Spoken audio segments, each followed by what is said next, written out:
자, 오늘 이 요한계시록은 성경 66권 중 마지막 책입니다. 요한계시록은 특별히 저술한 목적과 이유가 있죠. 왜 이 말씀을 기록하였을까요?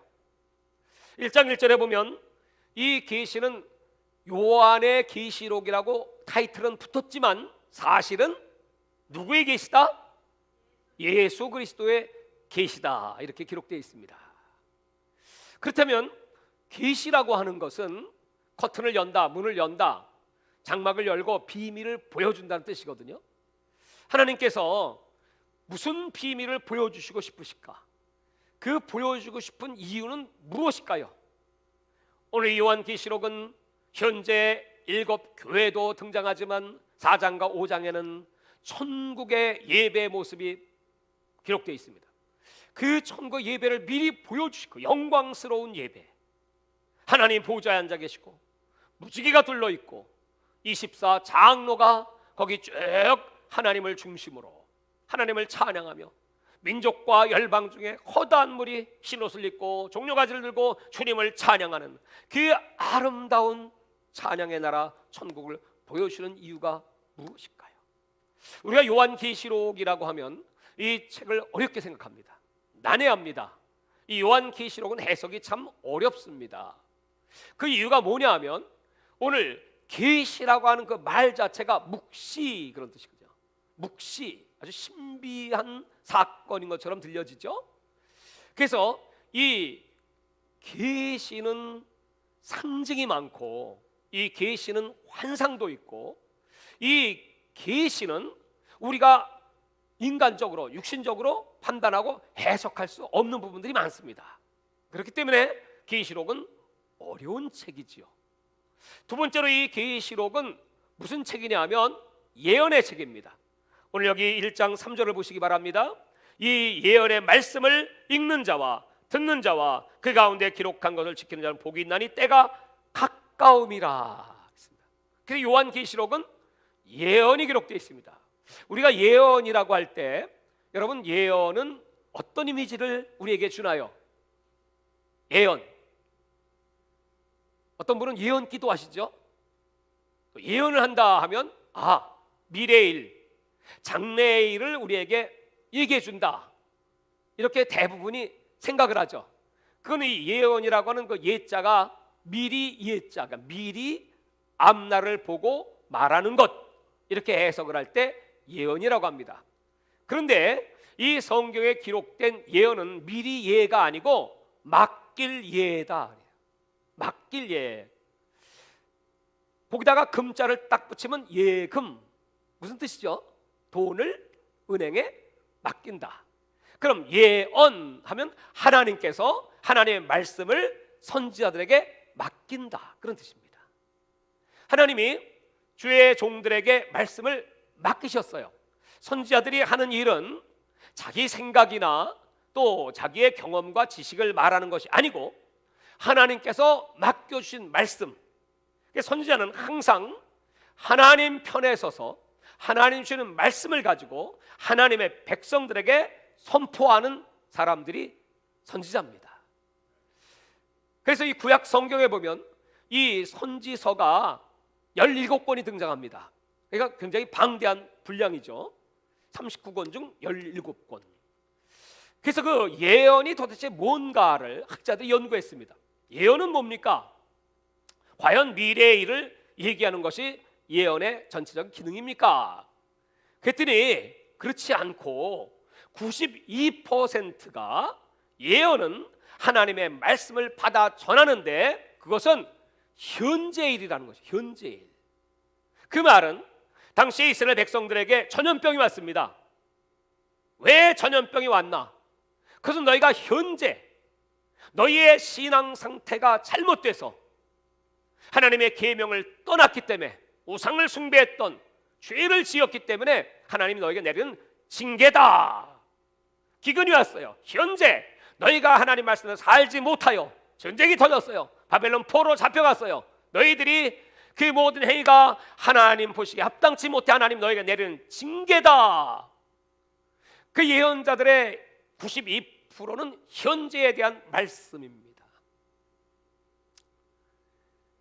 사랑하는 여러분, 지금 이 코로나 바이러스가 전 세계 창궐하고 있습니다.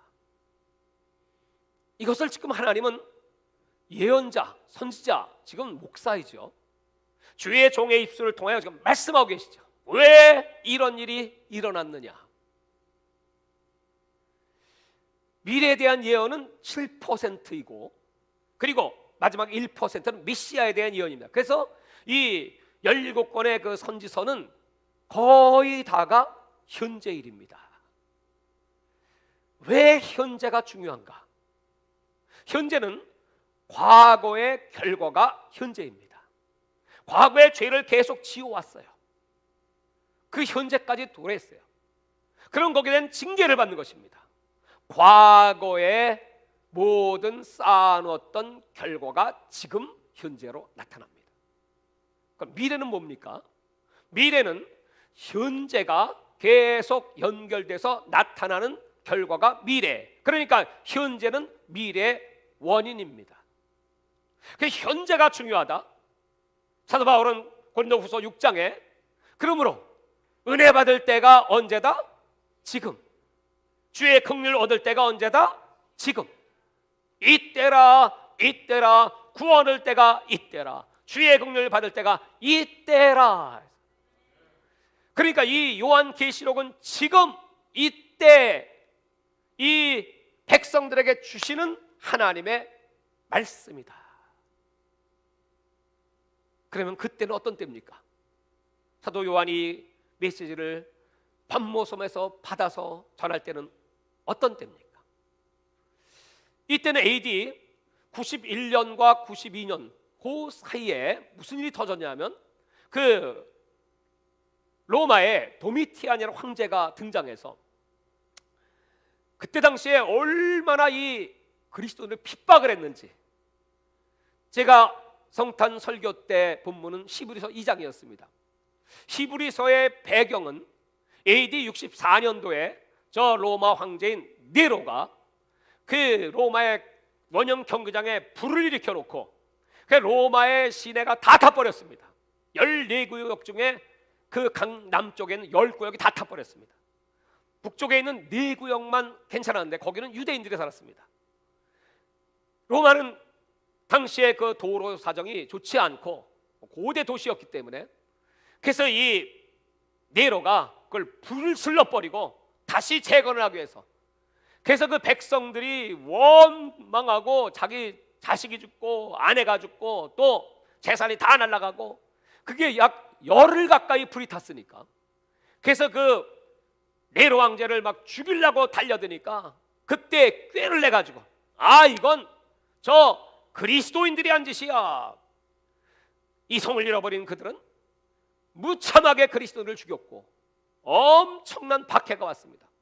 그러니까 히브리서의 배경은 로마의 화재 AD 64년 네로의 박해이고, 오늘 요한계시록의 박해는 그 후로 약 30년의 세월이 흘렀습니다. 이때는 로마가 경제가 굉장히 어려웠습니다. 이 도미티안은 우리가 이렇게 어려운 이유가 무엇인가? 그것은 우리의 신, 로마의 신, 그리스도의 신이 분노하고 진노의 소리를 떠났기 때문이다. 그 이유는 바로 저 그리스도인들이 우리 신이 아닌 자신들의 신 여호와 하나님을 섬기기 때문이다. 그래서 그 그리스도를 핍박을 시작한 것입니다. 이때는 네로 때보다 더 강력하게, 그러니까 로마 역사, 기독교 역사의 가장 극악한 그런 핍박의 시대, 고난의 시대. 그러니까 하나님의 백성들은 다 산으로 들러 저 동굴, 특별히 카타콤이라는 곳에 들어가서, 제가 갑바도기아를 가봤는데 거기에 가면 그 굴들이 많이 있습니다. 들어갈 땐 들어갈 수 있지만 그 깊이가 약 20층 깊이이고 미로와 같이 돼 있어서 한번 들어가면 나올 수가 없습니다. 그래서 들어가서 나오자마자 죽은 사람의 뼈다구들이 많이 발견이 된다고 합니다. 그들은 그렇게 그곳에 들어가서 누구도 들어오지 못하도록 만들고 그 속에 지하 20층 그 깊은 곳에 큰 광장 같은 걸 만들어 놓고 거기서 모여서 예배를 드렸습니다. 그들의 예배는 생명을 건 예배이죠. 그런데 이 로마가 그들을 잡아 죽이고 박멸시키기 위해서 작전을 씁니다. 요한계시록 2장에 보면 서머나 교회가 나오죠. 이 서머나 교회는 다른 교회보다 더 핍박을 많이 받았으면 내가 네 환난과 궁핍을 아노니, 얼마나 환난을 당했는지, 또 먹을 게 없죠. 얼마나 배가 고픈지, 그 마지막까지 믿음을 지켰던 서머나 교회, 거기는 책망이 없죠. 주님이 칭찬하셨죠. 그런데 그들을 찾아오신 그 부활하신 살아계신 예수님께서 그들에게 하시는 메시지는 무엇입니까? 자, 이제 너희들 환난 끝났어. 고생 끝. 내가 저 로마 원수 다 제거할게. 이제 너희들은 자유를 얻어라. 뭐 위로는 이런 말씀을 주셔야 위로가 아니겠습니까? 그런데 뭐라고 위로하시냐면 내가 죽도록 충성하라. 아니, 지금 거반 다 죽게 되었는데 더 죽으라고요. 그리고 바로 끝나는 것도 아니라 10일 동안 환난을 받으리라. 여러분, 그러니 이 서머나 교회 성도들이 여러분 얼마나 힘이 들고 어려운데, 그런데 그 주님의 그 말씀을 듣는 순간 이 성도들은 깨어나고, 그렇다, 조금만 더 참자, 인내하자. 분명히 우리 하나님이 살아계신 그 자체만 가지고도, 우리 예수님이 얼마나 우리를 사랑하사 십자가에 못 박혀 죽기까지 사랑해 주셨는데, 그리고 말씀하시기를 감당치 못할 시험 주지 아니하고 피할 길을 주신다고 했는데, 적은 능력으로 충성하였으니 하나님 나라의 기둥이 되고 말씀했는데, 분명히 우리 예수님께서 이 모든 시험 가운데 우리를 지켜주시고 마지막까지 죽더라도 우리 하나님은 우리에게 영원한 생명을 약속대로 주실 것을 믿습니다. 그걸 믿었단 말이죠. 그래서 그때 당시에 누가 그렇게 그리스도인을 잡아 죽이는데 앞장섰느냐 하면, 당시 서머나 교회 시대에 유대인 공동체가 있었습니다. 그들은 아주 극렬한 유대교주의자입니다. 그들에게 있어서 이 기독교인들은 원수입니다. 원수. 하나님의 이름을 망령되이 여긴, 그리스도의 하나님의 신성을 모독한 자들. 그래서 그들이 이렇게 얘기하는 거예요. 그리스도인을 만나가지고 말이죠. 야, 나도 예수 믿고 싶어. 나도 니들처럼 구원받고 싶은데 나도 같이 예배 드리면 안 될까? 그러면 여러분 뭐라고 얘기하겠어요? 같이 예배 드리고 싶다는데, 예배 드리면 어디 가야 돼요? 카타콤에 들어가야 돼요.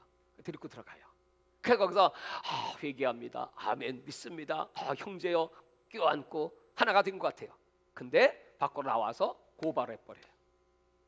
그럼 여러분, 로마 군인이 그걸 이제 그 미로 그걸 다 알아가지고 정보를 주니까 들어와서 다 잡아가고 막 죽이죠.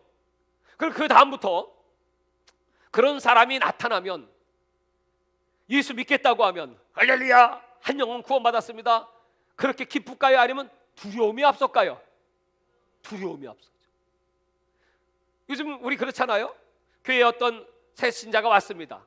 왔는데 아유, 요새 전도가 어려운데 이렇게 와주시니 얼마나 감사합니까?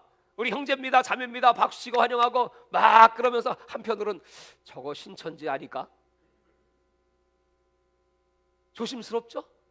왜? 그렇게 거짓 선지자들이 가장을 하고 교회 안에 들어오기 때문에. 초대교회도 그런 일이 있었어요. 그러니까 이건 로마에 의해서 압제당하고 고통받아 또 이런 거짓 선지자들이 나타나서 우리를 밀고 오르래. 먹을 것도 없죠. 얼마나 힘들고, 뭐 잡혔다 하면 고문은 뭐 무지무지합니다.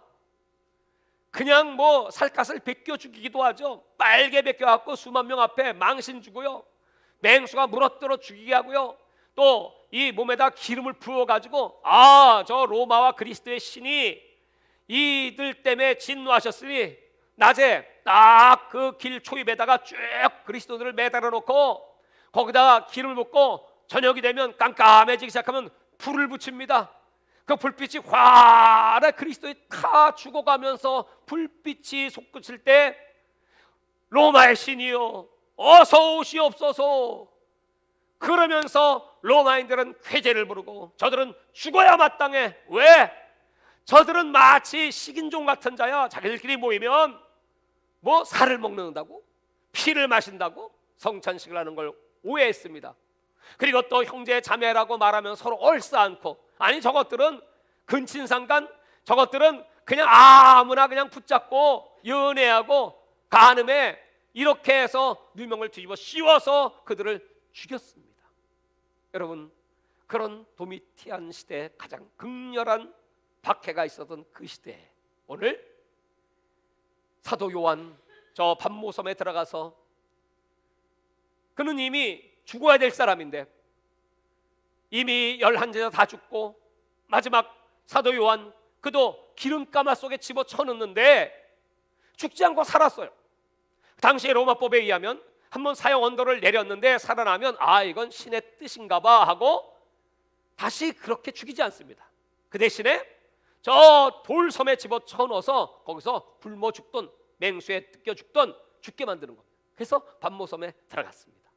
거기 들어갔을 때 하나님의 계시가, 여러분, 이 노 사도가 곤고하고 괴롭고 무엇보다 두고 온 그 교회 에서버두 사빌라, 그 교회들의 안부 걱정, 그들의 믿음을 버리면 어떡하나, 끝까지 믿음을 지켜야 할 텐데 홀로 하늘을 바라보고 있을 때 주의 날에 하늘에 문이 열리고 주께서 나타나신 겁니다. 그리고 이 말씀을 주시는 겁니다. 그 말씀, 오늘 요한계시록은 묵시의 책이기도 하며 예언의 책이기도 하고, 그리고 세 번째로 여기 보시면 4절입니다. 요한은 아시아에 있는 7 교회에 편지하노니 이제도 계시고 전에도 계셨고 장차 오시리와 그의 보좌 앞에 있는 7 영과. 그러니까 이것은 편지입니다. 서신서입니다. 편지. 그러니까 이 세 가지 형태로 기록을 하면서 그 성도들에게, 자 오늘 보십시오. 5절입니다. 충성된 증인으로 죽은 자들 가운데서 먼저 나시고 땅의 임금들의 머리가 되신 예수 그리스도로 말미암아 은혜와 평강이 너희에게 있기를 원하노라. 자 여러분, 지금 이 성도들은 왜 죽게 되나요? 왜 죽죠? 예수 믿는 이유. 그 말은 뭐냐면 예수의 증인이다 이거야. 증인은 내가 본 것, 내가 들은 것, 내가 체험하고 만져본 것, 그 현장에 있었던 사람이 증인입니다. 그래서 그것을 말할 수밖에 없습니다. 당시에 이 도미티아는 이렇게 얘기했습니다. 내가 이 땅의 신이야. 여태까지 다른 황제는 죽은 다음에 신이 되는 경우가 있었지만 살아있으면서 자기가 신이라는 황제는 도미티안이 처음입니다. 이 당시 로마 백성들은 박수를 치며 드디어 우리는 살아있는 신을 황제로 섬기게 됐어, 다 환영합니다. 그래서 그들은 전부 다 도미티안을 향하여 부를 때 이렇게 부르게 했어요. 우리 주, 우리 하나님 황제시요.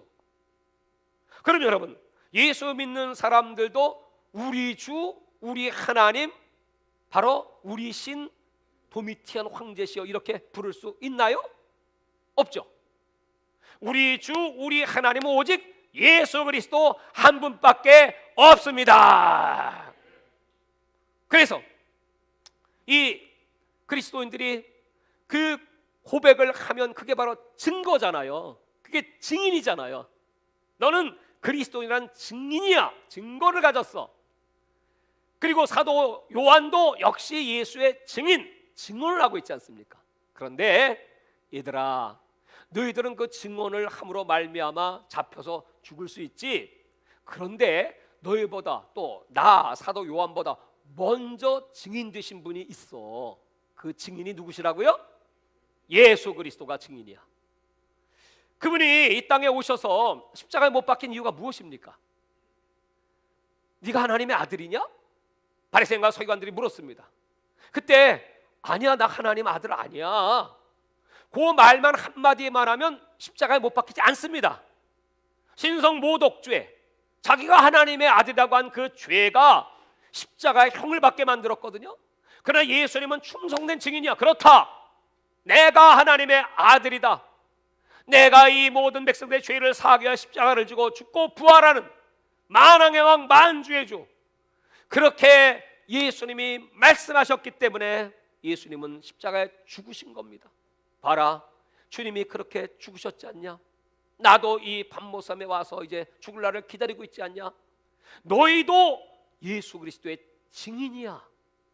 증인. 그렇다면 여러분, 증인의 1대는 예수 그리스도, 증인의 2대는 사도 요한, 증인의 3대는 초대교회 성도들, 증인의 4대 증인은 누구입니까? 누구입니까? 오늘 이 예배를 드리는 저와 여러분이죠. 여호와의 증인인가요? 바로 저와 여러분이 예수 그리스도의, 우리는 예수 그리스도의 증인이죠. 다 같이 나는 예수 그리스도의 증인입니다. 이렇게 얘기하는 사람은 여러분 이제 끝났어.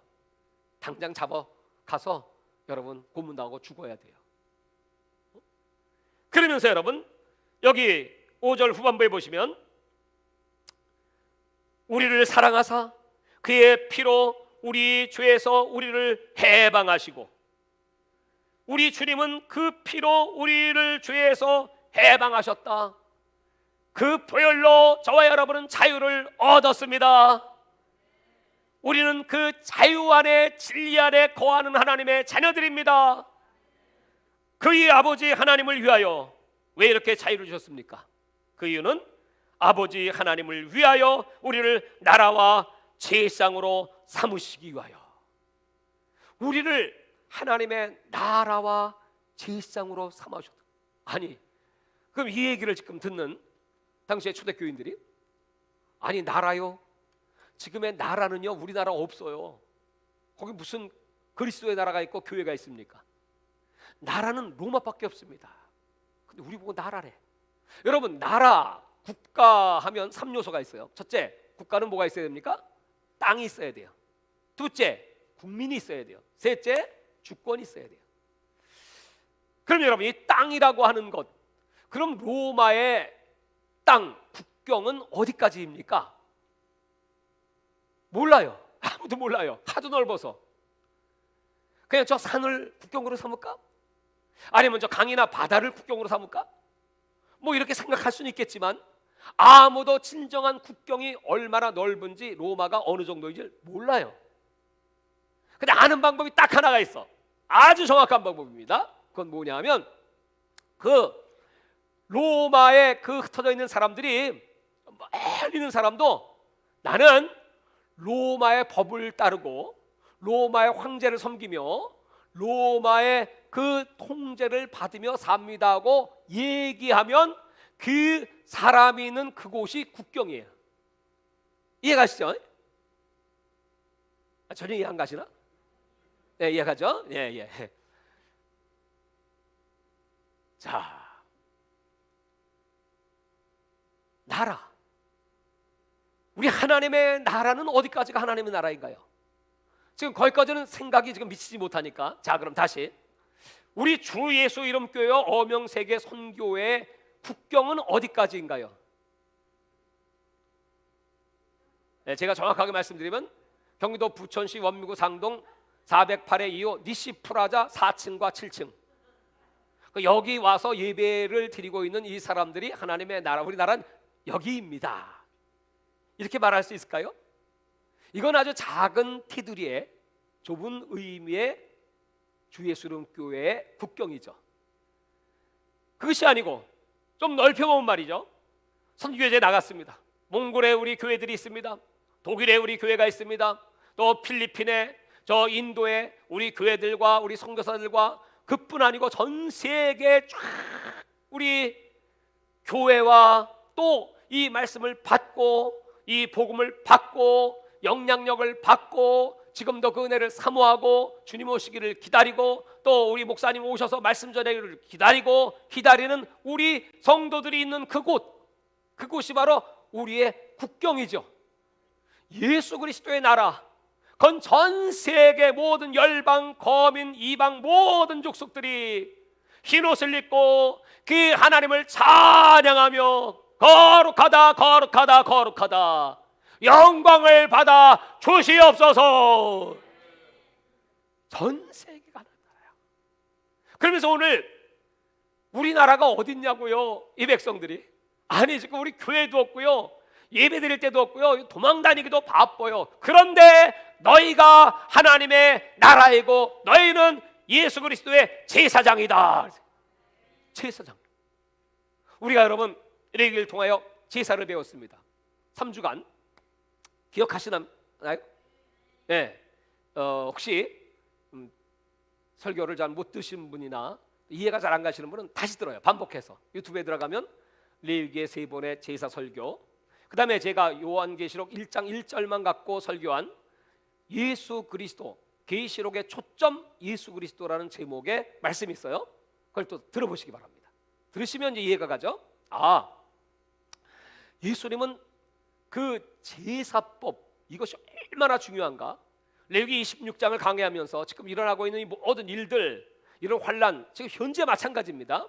이스라엘 백성들이 약 1900년 세월 동안 디아스포라가 된 사건도 그 레위기법을 무시했기 때문에 당하는 결과입니다. 지금 이런 전 세계 코로나 팬데믹도 하나님 무시하고 하나님 말씀을 안 살고, 또 교회가 약화되고 예배가 약화되고 기도가 점점 사라지고, 무엇보다 에베소 교회 말씀처럼 처음 사랑이 사라졌어요. 에베소 교회는 말이죠, 얼마나 칭찬받는 교회입니까? 내가 너희의 수고, 인내, 그 열심 다 알아요. 또 악한 자들을 다 쫓겨내버리고 진리를 수호하기 위한 그 에베소 교회의 그 수고를 아십니다. 근데 딱 하나 내가 너희를 책망할 것인데, 그 하나는 뭐냐면 너희 처음 사랑을 버렸는지. 처음 사랑. 물어볼게요. 여러분, 하나님의 일 열심히 하죠. 기도도 열심히 해요. 또 나와서 봉사도 열심히 해요. 전도도 열심히 해요. 선교도 열심히 해요. 다 열심히 해요. 첫사랑을 잃어버려도 열심히 할 수 있어요. 그게 에베소 교회였어요. 첫사랑이 사라졌는데도 내 열심, 그저 형식적인, 기계적인, 의례적인 그런 열심으로 얼마든지 할 수 있어요. 근데 그 모든 수고와 열심이 딱 하나, 첫사랑을 버렸다는 이유 때문에 주님은 책망하고 회개하라. 에베소 교회는 그 첫사랑을 찾지 못하고 폐허가 되고 말았습니다. 오늘 여러분, 우리가 하나님 앞에서 그 처음 사랑, 여러분 다 첫사랑 있죠? 연애해 보셨나요? 로맨스 있어요? 그걸 생각하시면서 예수님과의 그 로맨스 있죠? 처음에 예수 믿고 나서 얼마나 감격스럽고 진리를 알았다, 내세를 알았다. 그동안 나에게 퀘스천 마크였던 철학적인 문제, 인생의 문제, 내세의 문제 한꺼번에 다 해결돼 버렸어요. 그 스웨덴 보르그라고 하는 사람이 책을 말이죠, 이 영계에 대한 책을 20권을 저수로 해서 한국에 출판했어요. 내가 고등학교 때입니다. 고등학교 때 내가 그걸 다 사가지고 나오기만 하면 신간을 다 사. 영의 세계가 있다니, 이야 신기하다. 과연 죽은 다음에 어떻게 되나? 저 우주 밖은 무엇인가? 별들은 얼마나 있나? 뭐 이런 철학적인 질문을 나는 어린 시절부터 많이 했어요. 왜냐하면 우리 아버지가 10살 때 돌아가셨기 때문에. 그래서 인생에 대한 퀘스천 마크, 어린 시절부터 그래서 조금 생각이 깊었어. 진리를 모르니까 그 스웨덴보르그의 심령과학이라는 책을 사다 놓고 맨날 읽고 꿰어요. 그러다가 30살이 됐을 때 고생 시큰하고 하나님 나를 낮추고 연단하신 후 내가 예수를 딱 영접하고 성경의 말씀을 듣고 설교를 듣고 이 복음을 깨닫는 순간의 그 감사와 감격과 기쁨, 그냥 누가 예하면 나는 수 알지. 내가 예하면 여러분 수 알지. 시작. 예 알지, 알지. 잘 알지. 그냥 거품을 풀고 예수 하면 그냥 밤이 새. 할렐루야. 그냥 그 생각만 하면 가슴이 막 두근거리고 떨리고, 그냥 이야 내가 구원받았다니, 나 천국 간다, 죽은 다음에 세상 알아. 너 진리 알아? 이 세상에 여러분 권력, 돈, 명예, 아이고 그거 갖고 뻐기고 폼잠 살아보면 속으로 웃죠. 진리가 없는 그 사람들이 얼마나 불쌍합니까? 그런 첫사랑, 이 첫사랑을 찾으라고 주님 말씀하면서, 너희들이 지금 어렵고 힘든 이유가 있어. 그것이 뭡니까? 환경에 너무 억압돼 있어. 너무 그 죽음이라는 권세 앞에 벌벌 떨고 있어. 여러분, 제가 크리스마스 설교죠. 거기 나오죠? 이 세상에 개념적으로 여러분, 어둠이라는 개념이 있을까요, 없을까요? 어둠의 실제가 있을까요, 없을까요? 어둠은 실제가 없습니다. 그 어둠은 뭡니까? 빛이 없는 상태예요. 자, 차가워요. 차갑다. 차가움은 실체가 있을까요, 없을까요? 없습니다. 차가움이라는 건 뭐가 없다? 열이 없다. 열이 없는 상태. 자, 그러면 여러분, 죽음, 사망이라는 건 실체가 있다, 없다?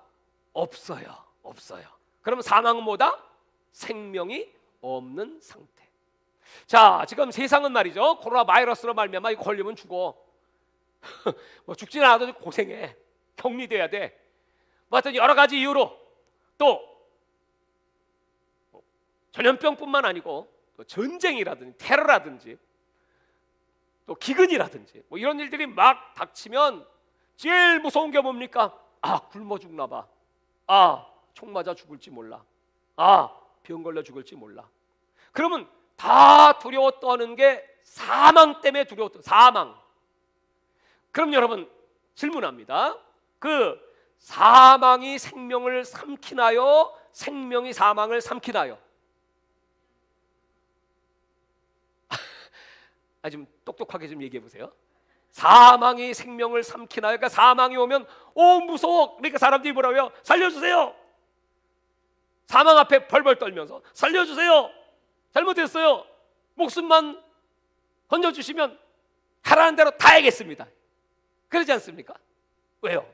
사망이 생명을 삼킨다고 생각합니다. 그런데 성경의 진리는 생명이 사망을 삼키나요? 사망이 생명을 삼키나요? 그거 어디 있어요? 성경에 있어요? 자, 이건 꼭 찾으시기 바랍니다. 고린도 후서 5장입니다.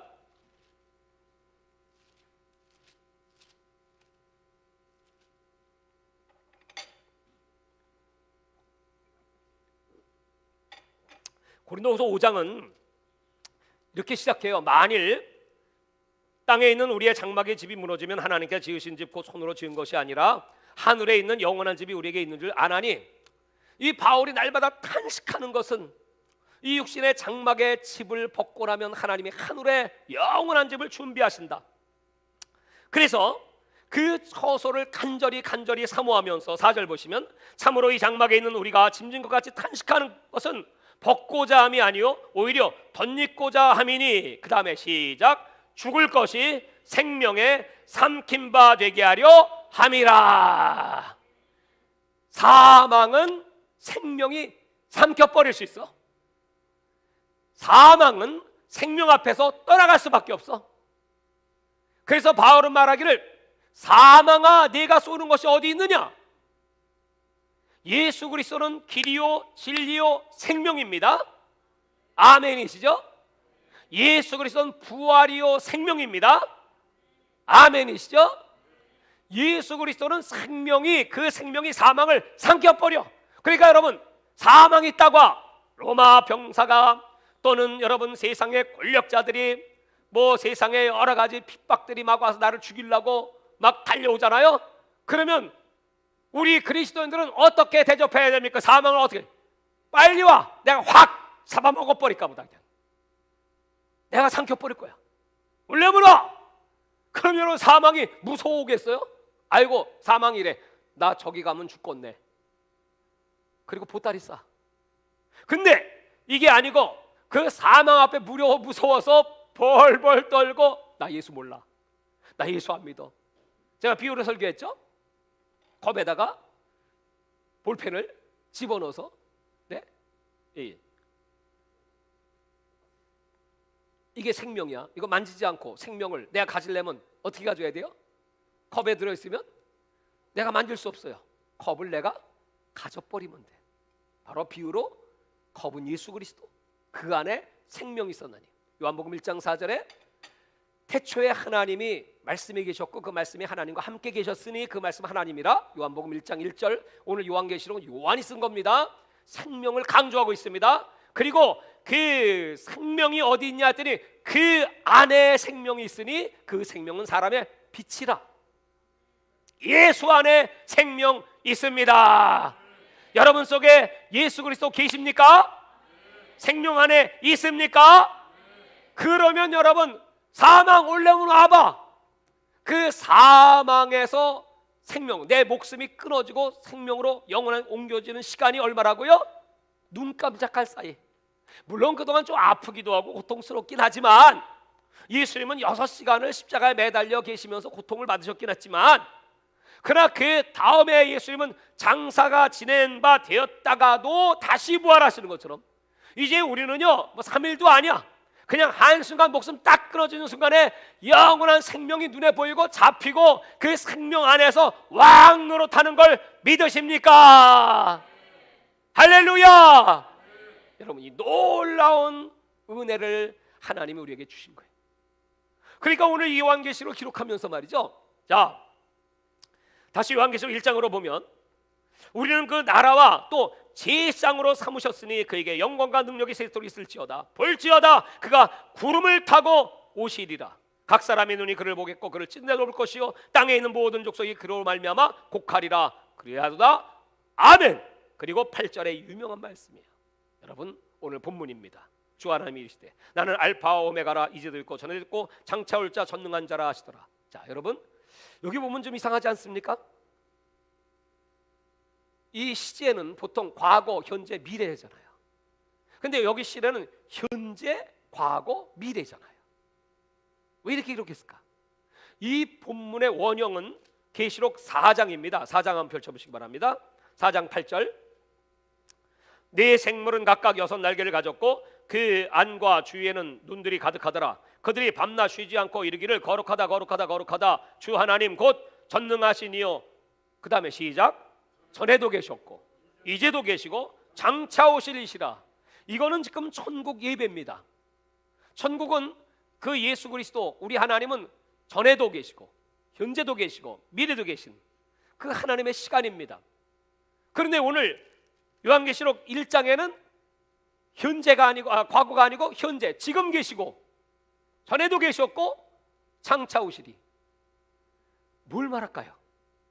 지금 이 고난받는 백성들에게 있어 제일 중요한 건 우리 여러분 과거에 하나님 믿는 거 아닙니다. 옛날에 은혜 받은 거 그걸로 사는 거 아니죠. 왕년에 내가 이렇게 한 거 그거 자랑하는 거 아니죠. 우리가 믿는 하나님은 어제나 오늘나 영원토록 동일하신, 그러니까 그 하나님은 지금 여기 이 시간 우리와 나와 함께 하시는 하나님을 믿습니다. 얘들아, 지금 네 앞에 예수 계셔. 당장 이게 급하니까, 지금 급하니까. 아니 지금 내 앞에 예수 딱 서 계신데 시편 16편 10절에 그 앞에는 영원한 즐거움과 기쁨이 있나이다. 예수님이 내 앞에 서 계시고 예수님이 나와 함께 하시는데, 그리고 그 생명의 사망을 생겨버렸는데 무엇이 두렵겠습니까? 이걸 지금 이 사도 요한은 강조하고 강조하면서 우리 예수님이 너와 함께 하신다는 사실, 그걸 가르쳐주고 있습니다. 그러면서 9절에 나 요한은 여기 하나 더 마지막에 전능한 자라 그랬어요. 전능한 자. 왜 전능한 자라고 기록했을까요? 전능한 자, 전능이라고 하는 말을 판토크라토르라고 하는데 이 단어는 성경에 많이 나오는 것 같지만 사실은 딱 10번 나와요. 우리는 전능하신 하나님 찬양을 부르죠. 근데 이 전능이라는 단어는 딱 10번, 한 번은 어디다 나오냐면 고린도후서 6장 18절에 나와요. 그리고 9번은 전부 요한계시록에 나와. 요한계시록에 전능한 자. 그럼 여러분, 전능은 무슨 의미일까요? 직장에 많은 사람도 있어요. 거기에 아주 탁월한 사람이 있어. 능력 있는 사람이 있어. 그럼 그 사람은 전능한 사람입니까? 능력 있는 사람입니까? 그 사람은 남들보다 유능한 사람이죠. 유능해요. 유능은 전능과 비교하면 유능은 아무것도 아니야. 전능은 글자 그대로 완전하게 죽은 상태, 완벽하게 깨지고 망하고 파괴된 상태, 완전히 폐허된 상태, 끝난 상태, 그걸 살리는 게 전능이야. 죽은 나사로를, 송장돼서 냄새나는 나사로를 살리신 게 전능이야. 아무것도 없는데 있게 하시는 게 전능이야. 100살 된 아브라함, 90살 된 사라, 이 태가 죽은 자와 방불합니다. 그런데 아들 낳게 하시는 것이 바로 전능하신 하나님의 능력이다. 왜 하나님이 전능자라고 그랬어요? 너희들 지금 이렇게 어려움과 수치와 부끄러움 가운데 있어도 다 끝났죠. 망했죠. 재산이 어디 있어요? 아무것도 없어요. 철저한 패배자입니다. 우리 인생은 끝입니다. 왜요? 딱 하나예요. 이유는 예수 믿어서. 예수 믿어서. 우리는 그동안에 예수 믿고 잘 되고, 예수 믿고 거들먹거리고, 예수 믿고 사람들을 다스리고, 예수 믿고 대장 되기 위해서 그렇게 예수 믿었습니까? 근데 초대교회의 성도들은 그게 아니고 예수 믿고 망했어. 지금 여러분 이런 시절이 다시 도래한다면 과연 예수 믿을 사람 얼마나 있을까요? 오늘 예배 함께 하신 여러분들은 그래도 예수 믿으실 거죠? 혹시 안 믿으실 분 계신가? 왜 믿어요? 예수 그리스도는 전능하시기 때문에, 이걸 역전시킬 수 있기 때문에, 한순간 영원한 생명을 주시고 우리 주님이 이 땅에 오셔서 이 요한계시록 17장과 18장은 그 사탄의 본거지 바벨론의 멸망입니다.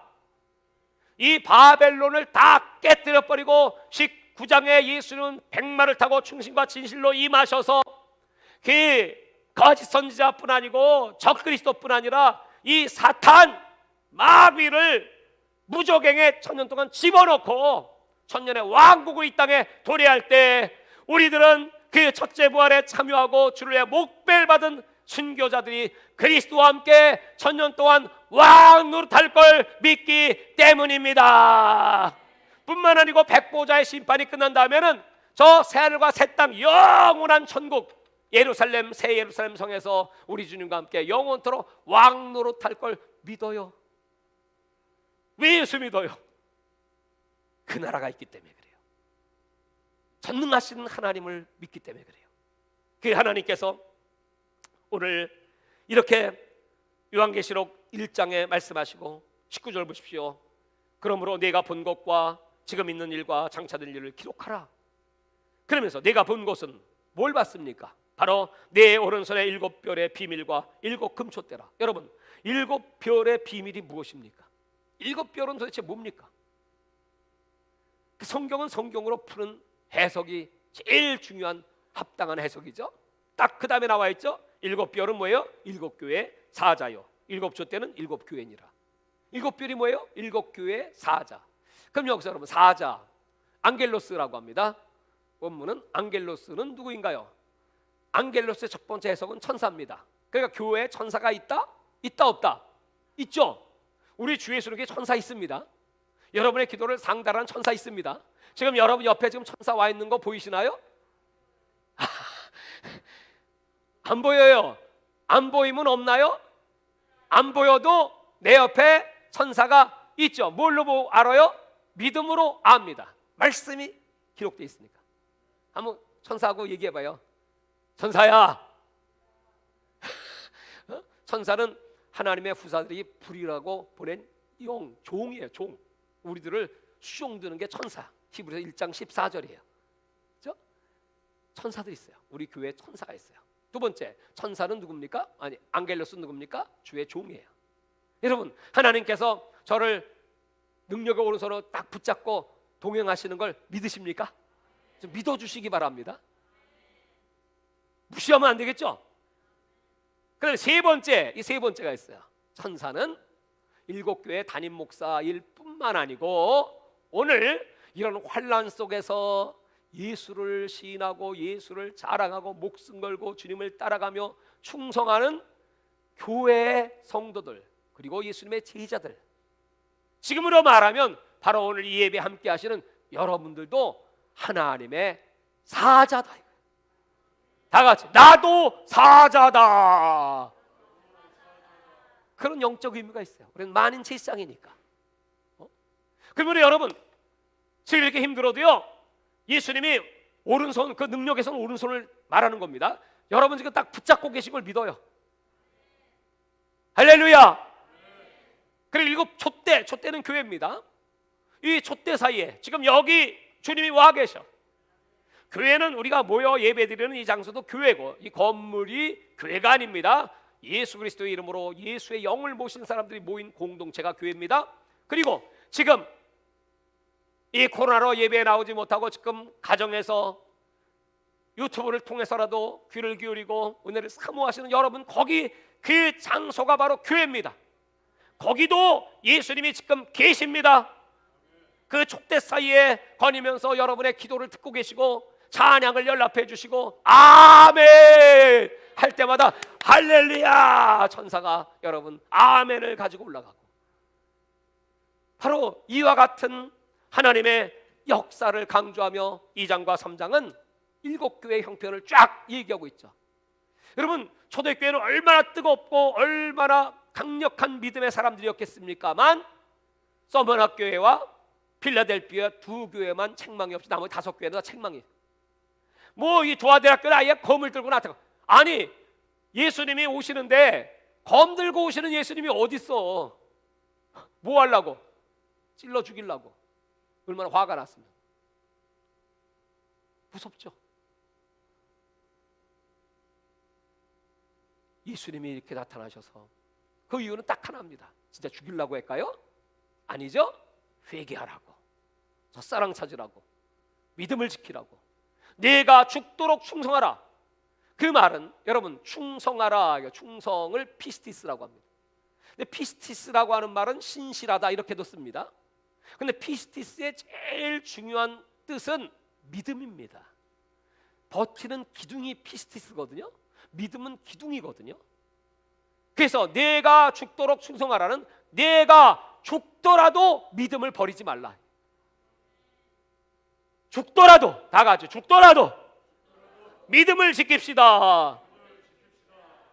그 일곱 교회의 메시지를 주시면서 4장으로 넘어가면 거기에 하늘의 예배 장면이 딱, 거기에 장로들이 딱 등장하십니다. 4장 우리 한번 보시기 바랍니다.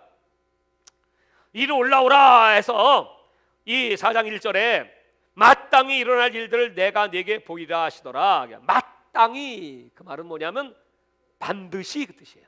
이 마땅히의 히브리, 이 헬라어는 네이라고 합니다. 네이. 이 네이라고 하는 것은 반드시. 지금 이렇게 이 세상은 이렇게 돌아가고 있어도 반드시 이 천국이 있고 이 천국의 예배의 역사가 나타나. 우리가 그 천국 가서 이렇게 예배를 드리게 될 것이고, 반드시 그 다음 6장부터 19장까지 계속되는 일곱인 나팔 대접의 심판은 일어나. 그리고 우리는 반드시 하나님의 나라 천년의 왕국에 들어가게 될 것이고, 반드시 백보자 심판 후에는 새 예루살렘 새 땅에 들어가서 예수 그리스도와 함께 영원히, 다 같이 반드시 영원히 예수님과 함께 왕 노릇하리로다. 여기 이 요한이 2절에 내가 곧 성령에 감동되어 보라 하늘의 보좌를 베풀었고 그 보좌에 앉은 이를 이가 앉으신 이가 있는데 앉으신 이의 모양이 벼옷과 홍보석과 무지개가 있어 보좌에 들렀는데 그 모양이 녹보석 같더라. 그리고 그 하나님 나라 보좌에 누가 있습니까? 4절 시작. 보좌에 둘러 24 보좌들이 있고 그 보좌들 위에 24 장로들이 흰옷을 입고 머리에 금관을 쓰고 앉았더라. 우리 주 예수님 교회 장로님들이 그 보좌에 앉으시기를 바랍니다. 그 장로님들이 여기 앉으시면 우리 성도들은 어디 앉아요? 거기 한 사람 끌어내고 나도 거기 앉아야지. 어디 앉습니까? 여기서 말하는 이 장로. 여러분 이 장로가 누구냐 하면 금관을 쓰고 있어요. 면류관. 여러분 금관이라고 하는 것은 두 가지가 있어요. 하나는 디아데마. 디아데마는 왕들이 쓰는 관이에요. 두 번째는 스테파노스. 스테파노스는 월계관, 경기에 승리한 자가 쓰는 거예요. 그럼 여기 장로님이 쓴 면류관은 스테파노스예요. 면류관 승리한 사람. 그러니까 여러분, 우리 장로님들뿐만 아니고 충성된, 죽도록 충성한 저와 여러분들은 이 장로의 반열에 같이 올라가서 면류관을 쓰게 되는 것입니다. 면류관. 그래서 그 영원한 면류관을 받고 얼마나 그 찬송 있죠? 그 면류관도 중하지만 나중에는 이 면류관까지 하나님께 올려드리면서 하나님을 찬양하는 그런 나라가 도래해요. 사랑하는 여러분, 오늘 여기 이 4장과 5장에 그 천국의 예배 장면이 기록되고 6장으로 넘어가면 7인의 심판이 시작돼요. 이 7인은 그냥 떨어지는 것이 아니고 여기 5장에 보면 1절에 내가 봄에 보지 않으시니 오른손에 두루마리가 있으니 안팎으로 썼고 7인으로 봉하였더라. 또 봄에 힘있는 천사가 그 음성으로 외치기를 누가 그 두루마기를 펴며 그 인을 떼기에 합당하냐. 누가 인을 떼시겠습니까? 누가 인을 떼시겠습니까? 그랬더니 7절에 보시면 5장 7절 시작. 그 어린 양이 나와서 보좌에 앉으신 이의 오른손에서 두루마기를 취하시니라. 그 두루마기를 취하심에 네 생물과 24 장로들이 그 어린 양의 앞에 엎드려 각각 검은 고와 향이 같은 금대를 갔으니 이 양은 성도들의 기도라. 주님께서 어린 양이 그 두루마기를 받으시고 그 두루마기를 6장 1절에 어린 양이 7인 중에 하나를 떼시는데 이제 드디어 누가? 예수님이 떼시는 겁니다. 역사의 주관자이신 예수 그리스도가 그 인을 떼기 시작합니다. 자, 여러분, 그랬더니 인을 떼니까 좋은 일이 터지나요? 나쁜 일이 터지나요? 나쁜 일, 그게 뭐예요? 첫째 인을 떼니까 활을 가진 자가 등장하고, 둘째 인을 떼니까 칼을 가진 자가 등장하고, 셋째 인을 떼니까 저울을 가진 자가 등장하고, 넷째 인을 떼니까 죽음이 등장해요. 뭐예요? 칼, 전쟁, 활, 기근, 그리고 사망. 이게 지금 이 땅에 이루어지고 있는 거 아닙니까? 왜요? 그동안에 그 로마가 이와 같이 그리스도를 핍박하고 죽이고 얼마나 수치와 부끄러움을 줬습니까? 그런 세상, 이 세상을 심판하신다. 마지막 날 예수님은 이 세상을 이렇게 심판하신다는 거예요. 심판하시고 나니까, 그리고 다섯째 인을 떼니까, 오늘 여기까지만 말하겠습니다. 다섯째 인을 떼니까 9절입니다. 다섯을 뗄 때 보라, 보니 하나님의 말씀과 그들이 가진 증거로 말미암아 죽임을 당한 어린 영혼들이 제단 아래에 있어. 이게 누굽니까? 순교자. 순교자가 어디 있어요? 제단 아래에 있어요. 자, 여러분,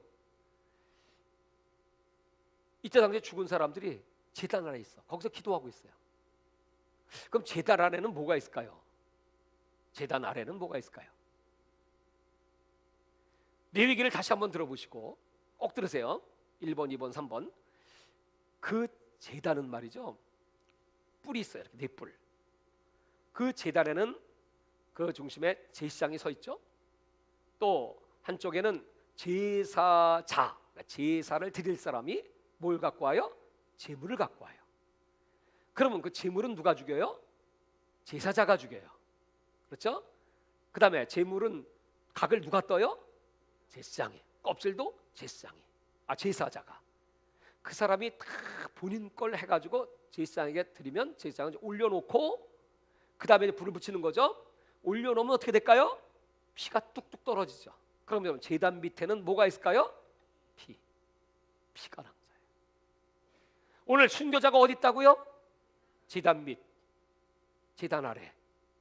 그럼 오늘 이 순교자들은 그 피는 누구의 피입니까? 제물의 피.